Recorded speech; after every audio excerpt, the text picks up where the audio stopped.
Sfidat, gjithmonë sfidat më të mëdha janë familja. Familja. Mos mendoj si nuk komunikojnë si duhet me familjen, jetën ku dhe familja nga njëherë mendoj si nuk i kuptojnë.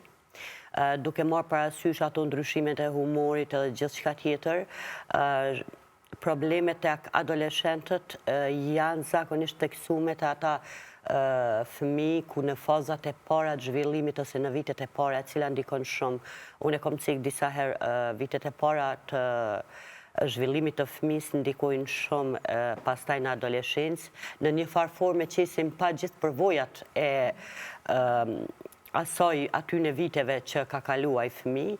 Prandaj një fëmijë cili ka pas një fëmijëri stabile, një atashim të sigurt, nuk ka pas konflikte në familje, ose kundërta ka pas konflikte, traumat caktume, gjitha këto do shfaqen nëse do bim pa në moshën e adoleshencës.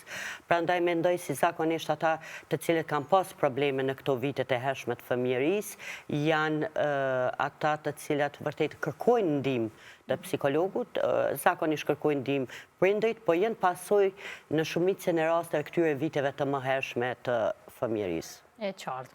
E kemi edhe Lauresën, e cila realisht po e përjeton edhe këtë fazën e adoleshencës tashmë.